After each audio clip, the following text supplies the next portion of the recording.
गडचिरोलीमध्ये नक्षलवादी भूपती आत्मसमर्पण केलेलं आहे आणि भूपतीसह 60 नक्षलवादी गडचिरोली पोलिसांना शरण आलेत। गेल्या 45 वर्षांपासूनच्या गडचिरोली भागात भूपतीची प्रचंड दहशत होती।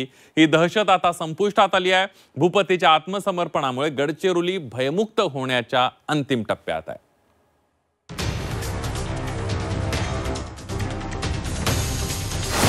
गडचिरोलीतील नक्षलवाद समाप्तीचा चॅप्टर सुरू।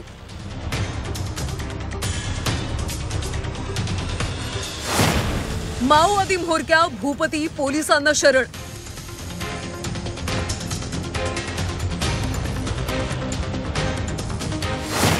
साठ नक्षलवाद्यांचं पोलिसांसमोर आत्मसमर्पण।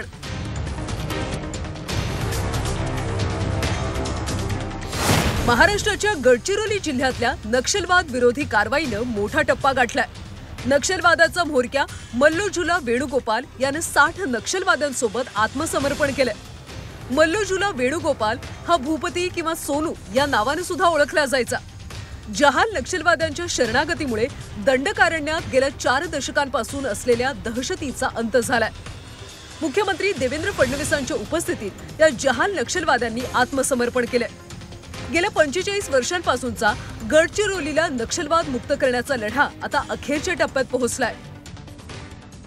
गडचिरोलीत आज 61 नक्षलींनी सरेंडर केल्या, शरणागती पत्करली आणि त्यानंतर त्यांच्याकडे ज्या रायफल्स जे शस्त्र होते ते आपण बघू शकतो। आपण या सगळ्या AK-47 रायफली बघू शकतो, SG रायफल आहे, कार्बाइन रायफल आहे, हे सगळे शस्त्र जे होते ते त्यांच्याकडे होते।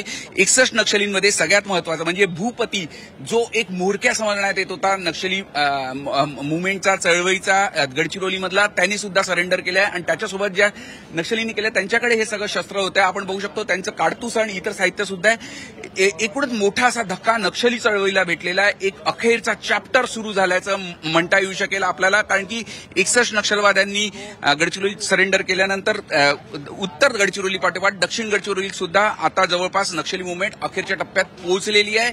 अगदी काही मोजके नक्षली जे आहे ते वाचलेले आहे आणि सरकारकडून ज्या पद्धतीने कारवाई करतोय त्यामुळे एक मोठा धक्का नक्षली चळवळीला बसलेला आहे। भूपती शरण येताच गडचिरोली जिल्ह्यातला नक्षलवाद जवळपास संपुष्टात आलाय। एकतर माओवाद्यांनी शरण यावं, अन्यथा त्यांना कंठस्नान घालू असा इशारा मुख्यमंत्र्यांनी दिला होता। नॉर्थ गडचिरोलीमधनं उत्तर गडचिरोलीमधनं माओवाद पूर्ण संपुष्टात आणला होता। आता दक्षिण गडचिरोलीमधनंही आपण तो जवळपास संपुष्टात आणलाय। कंपनी 10चे अगदी बोटावर मोजण्या इतके लोक अजून बाकी आहेत। मी त्यांनाही आव्हान करतो की त्यांनीही आता तात्काळ मुख्य धारेमध्ये यावं, या ठिकाणी आत्मसमर्पण करावं। त्यांनी आत्मसमर्पण केलं तर आम्ही त्यांचंही स्वागत करू, अन्यथा त्या ठिकाणी परिणामांना त्यांना सामोरं जावं लागेल। प्रियांका लेकामी उपकमांडर भूपती म्होरक्या यांनी आत्मसमर्पण केले। यासोबतच सदस्य सावी कुमेरेटी, सदस्य भीमा सौदी, सदस्य अमोल सौदी, मंजू कोवाची, ACM गडचिरोली, सुरेश तलांडे यासह एकूण 60 नक्षलवादी पोलिसांना शरण आलेत।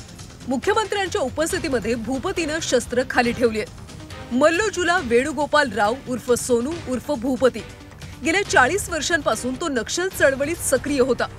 केंद्रीय समिती, पॉलिट ब्युरो आणि सेंट्रल कमिटीचा सदस्य होता। अनेक हिंसक हल्ल्यांचा तो सूत्रधार होता।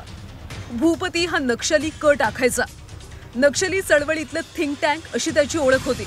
भूपतीचा जन्म तेलंगणाच्या पेदापल्ली जिल्ह्याचा आहे। भूपतीच्या शरणागतीमुळे गडचिरोलीमध्ये नक्षली चळवळीचा अखेरचा चॅप्टर सुरू झाला आहे। गेल्या 4 दशकांपासून गडचिरोलीमध्ये होत असलेल्या हिंसक कारवायांमध्ये मुख्य थिंक टँक जो होता तो भूपतीच होता।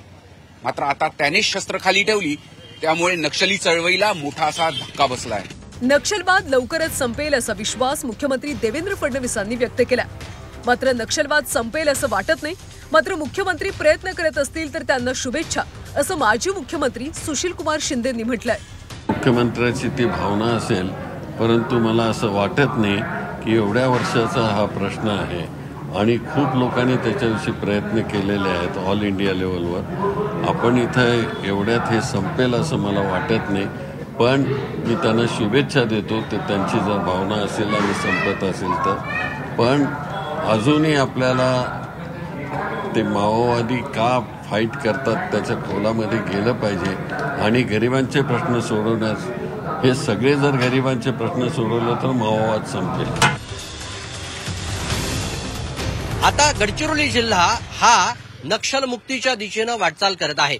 उत्तर गडचिरोली आधीच नक्षलमुक्त होतं, आता दक्षिण गडचिरोलीची वाटचालही नक्षलमुक्तीकडे होत आहे. या पुढच्या काळामध्ये जे थोडके नक्षली या जिल्ह्यामध्ये शिल्लक आहेत ते सुद्धा शस्त्र खाली ठेवतील का आणि संपूर्ण जिल्हा हा औद्योगिक विकासाकडे वाटचाल करेल का, हेही बघणं महत्वाचं ठरणार आहे. कॅमेरामन रत्नशीलसह अमर काणे सह आशिष अंबाडे, झी मीडिया, गडचिरोली.